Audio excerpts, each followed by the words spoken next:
Hello बच्चों, let's read the question. A normal woman whose father was colorblind is married to a normal man. The sons would be.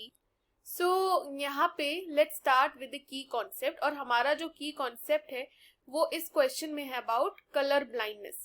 So एक बार देखते हैं what is color blindness और इसमें हमें क्या देखने को मिलता है. So color blindness ना एक hereditary disease है. हेरिडिटरी डिजीज होने का क्या मतलब है?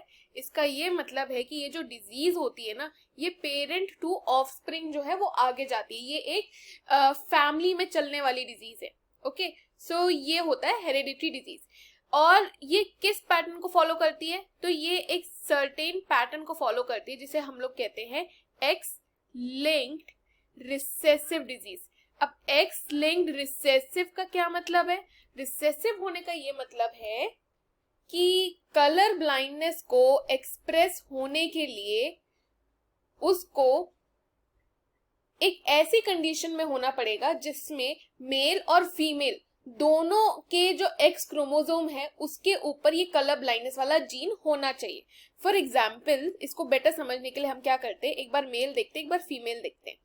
सो मेल क्या होता है? मेल नॉर्मल होता है एक्स वाई और फीमेल होता है एक्स एक्स, राइट.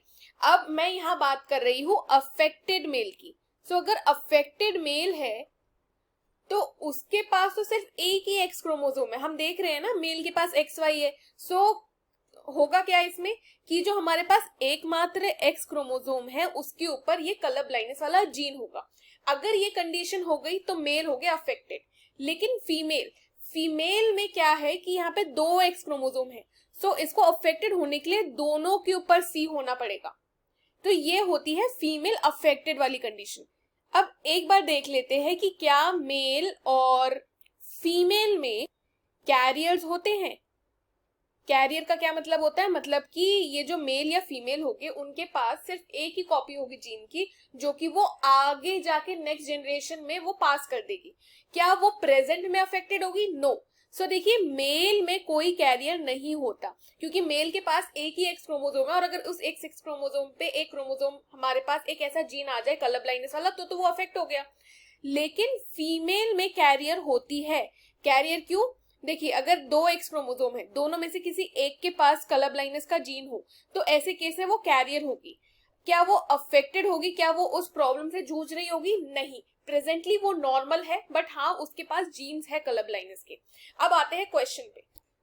और नॉर्मल वुमेन कौन कौन हो सकते हैं? देखिए, एक नॉर्मल वुमेन की अगर बात करें सो इसमें प्रोबेबल जो हमें सेक्स क्रोमोसोम जो देखने को मिल सकते हैं वो है, एक है एक्स एक्स या फिर एक्स सी एक्स.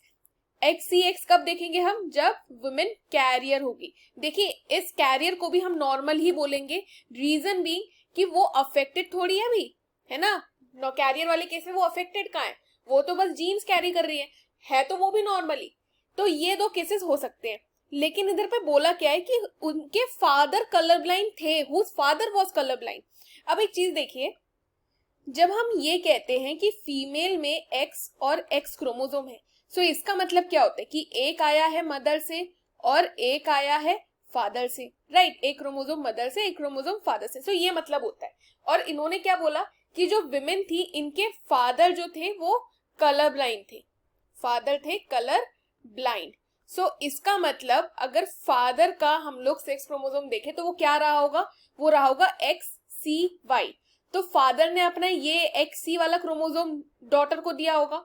सो इनका जो सेक्स क्रोमोसोम होगा वो एक्स सी एक्स वाला होगा, यानी कि ये कैरियर वाला. तो हम चूज करेंगे ये एक्स सी एक्स वाले को एज नॉर्मल वुमेन. फिर बोला whose father was colour blind is married to a normal man.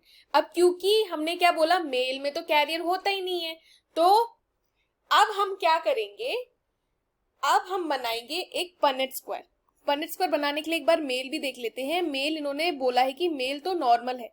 सो सीधी बात है, मेल में अगर कैरियर ही नहीं होता तो मेल नॉर्मल एक्स वाई होगा. तो अब एक बना देते हैं पनेट स्क्वायर जिसमें हम मेल के गैमीट साइड में मेंशन कर देंगे और हम लोग फीमेल के गैमीट्स ऊपर की तरफ मेंशन कर देंगे. ओके, और क्या क्या है फीमेल के गैमीट्स? फीमेल के गैमीट्स है एक्स सी एक्स. सो ऊपर से आया एक्स सी, साइड से आया एक्स. ऊपर से आया x, साइड से आया नॉर्मल x, ऊपर से आया xc, साइड से आया y, ऊपर से आया x, साइड से आया y. सो अब इसमें सन्स देखिए, सन हमें दो मिले हैं और दो कैसे हैं, एक है XCY वाला और दूसरा है XY वाला. XCY क्या हुआ, XCY तो कलर ब्लाइंड हो गया है ना, और XY है नॉर्मल, तो ये क्या हुआ, ये तो नॉर्मल हो गया, इसको कलर ब्लाइंड है ही नहीं, इसके पास जीन्स ही नहीं कलर ब्लाइंड वाले. सो इसका मतलब अगर दो सन्स हमें दिख रहे हैं तो उनमें से एक अफेक्टेड है. सो प्रोबेबिलिटी कैसे काउंट करते हैं, प्रोबेबिलिटी का फॉर्मूला होता है टोटल या फिर फेवर्ड आउटकम्स, यानी कि 1. मान लेते कि हमें कलर ब्लाइंड के बारे में बताना था, क्वेश्चन कह रहा है the sons would be, right, कितने कलर ब्लाइंड हो गए, तो एक कलर ब्लाइंड आ रहा है, टोटल आउटकम 2 हुआ, so that is around 50%. So 1/2 into 100 कर लीजिए तो वो 50% आ रहा है. तो यहां पर क्या आएगा, that 50% sons would be color blind. Option A is the correct answer. I hope you have understood the question well, students. Best of luck.